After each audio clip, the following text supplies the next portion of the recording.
সব সম্পর্কগুলোই কি স্বার্থপর, সুযোগ বুঝে শুধু নিজেরটা বুঝে নেয়। আমি স্বার্থপর নই, শুধু যার কাছে আমার কোনো মূল্য থাকে না তার জীবন থেকে দূরে সরে যাই আর নির্বাক ওষ্ঠে গেঁথে যাই প্রাক্তন হয়ে। একলা জীবনে ভালোই আছি, ভালোই থাকবো, কারণ এখন থেকে শুধু নিজেকেই ভালোবাসবো। মানুষ লাঠির আঘাত সইতে পারে, কিন্তু কথার আঘাত সইতে পারে না। আর এই আঘাত মানুষকে কষ্ট দেয় না, বদলে দেয়। আমার নাম রাহুল। আমার মা অসুস্থতা হওয়ার কারণে আমার কুমারী মাসি আমার বাড়িতে এসেছিলেন, কিন্তু আমারও বাবার ভালোই যত্ন করতেন। আমার মা আগে থেকেই অসুস্থ ছিলেন এবং তখন থেকে প্রায় 20 দিন হয়ে গেছে মা যখন হসপিটালে চিকিৎসাধীন ছিলেন। আমি আমাদের বাড়িতে আসা সত্যি এক ধরনের মাসির সাহায্য করেছিল। তিনি আমার মায়ের ছোটোবেলার বন্ধু। মাসি মানে খুব যত্ন নিতেন আমারও বাবার।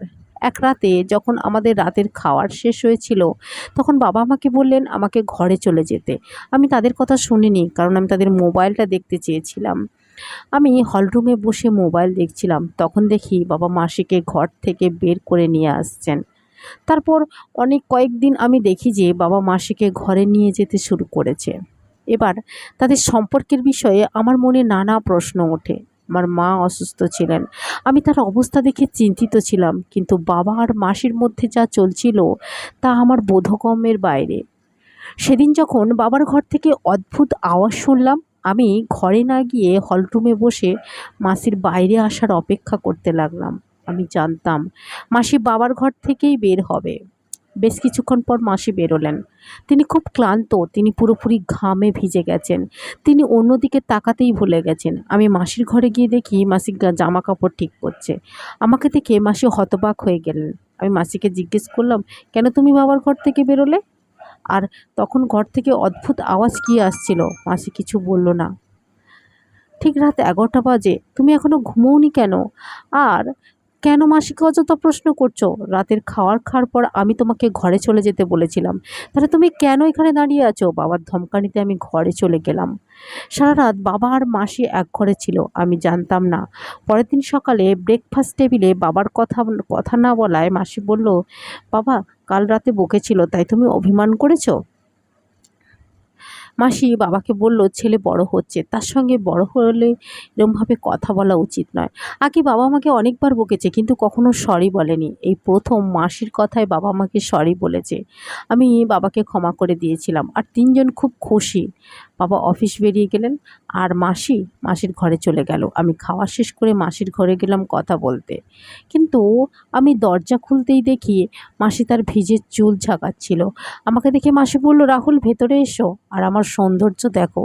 সত্যি মাসির সৌন্দর্য চোখে পড়ার মতো। আর ঘরে গোলাপের সুবাস চারিদিকে ছড়িয়ে পড়ল। ছোট ড্রেস পরে মাসিকে দারুণ লাগছিল। মাসি আমাকে জিজ্ঞেস করলো, রাহুল তুমি কি আমার সৌন্দর্য দেখার জন্য এসেছো? আমি বললাম না, তোমার প্রতি আমার কিছু প্রশ্ন আছে। আমি মাঝে মাঝে এমন ব্যবহার করেন বুঝতে পারি না। যা বলার সোজাসুজি বলো। তুমি কিভাবে বুঝলে আমি রেগে আছি? মাসি আমার চুলে হাত বুলিয়ে বলল, ছোটবেলা থেকে আমি তোমাকে জানি, কখনো কখনো ছোট বিষয় নিয়ে বেশি চিন্তা করো, আবার বড় বিষয়গুলো সহজেই উপেক্ষা করে যাও। মাসির উত্তর শুনে আমি অবাক, কারণ সে আমাকে আমার থেকেও বেশি ভালো জানতো। আমি আমার উত্তর পেয়ে বেরিয়ে যাব, ঠিক সেই সময় মাসি পিছন থেকে জানলেন, রাহুল তোমার সাহায্য দরকার, আমার ডান পায়ে একটা পায়েল পড়তে হবে, তুমি আমাকে একটু সাহায্য করবে? আমি মাসির পায়ের কাছে বসলাম এবং তার ফর্সা পায়ে পায়েলটা পরিয়ে দিলাম। খুব সুন্দর লাগছিল। পায়েল পরানোর জন্য তার পায়ের উপর হাত রাখলাম, তখন আমার অনুভূতি হচ্ছিল খুব সুন্দর। পায়েল পরিয়ে তাড়াতাড়ি ঘর থেকে বের হলাম। একটু পরে মাসি আমাকে ডাকতে লাগলো, তুমি স্কুলে যাবে, দেরি হয়ে যাচ্ছে, চলো তোমাকে ছেড়ে আসি। সেদিন মাসিকে দেখতে সুন্দর লাগছিল। আমি মাসির মায়ের স্কুটারটা নিয়েছিল আমাকে স্কুলে নিয়ে যাওয়ার জন্য। আজ মাসি কি একটু বেশি সেজেছিল। আমি জিজ্ঞেস করলাম, তুমি কি কোথাও যাবে? মাসি উত্তর দিল, তোমাকে স্কুলে দিয়ে আমি মার্কেটে যাব, আমার কিছু ড্রেস কেনার আছে আর মায়ের জন্য কিছু শাড়ি কিনবো। কথা বলতে বলতে আমি স্কুলে পৌঁছে গেলাম। মাসি আমাকে স্কুলে দিয়ে মার্কেটে বেরিয়ে গেলেন। ছুটি হওয়ার পর আমি কাউকে না দেখায় একা একা বাড়ি ফিরে এলাম। ফিরে দেখি মা শুয়ে আছে, বাবা অফিস থেকে ফেরেনি। কি খাবো? মাসির কাছে জানতে চাওয়ায় মাসির ঘরে ঢুকে দেখি ছোট ড্রেস পরে আয়নার সামনে নিজেকে দেখছেন। আমি ঘর ঢুকতেই মাসি আমার হাত ধরে বসিয়ে বললেন, দেখো আমি কয়েকটা ড্রেস কিনেছি, দেখো তো কোনটাতে আমাকে বেশি ভালো লাগে। বলে বাথরুমে চেঞ্জ করতে লাগলেন। আর বাথরুমের দরজাটা সামান্য খোলা ছিল। আমার ওসব দেখা উচিত নয় ভেবে চোখ সরিয়ে নিলাম। প্রায় ৪ বার আমার সামনে ড্রেস পরিবর্তন করলো। শেষবার বাথরুম থেকে জোরে আওয়াজ পেলাম, সেটা আমার মাসির। ভুলবশত শাওয়ার চালু হয়, মাসি ভিজে গিয়ে ভয় পেয়ে আমাকে জড়িয়ে ধরলেন। মাসির কোমল স্পর্শ আমার ভালো লাগছিল। মাসি আমাকে শাওয়ার বন্ধ করতে বললেও আমি কোনো দিকে নজর দিতে পারছিলাম না। শেষ পর্যন্ত মাসিই বন্ধ করছিল। বাথরুম থেকে বেরোতে যাব, বাবার বাড়ি ফেরার আওয়াজ পাই। আমি ঘর থেকে তাড়াহুড়ো করে বেরিয়ে আসি।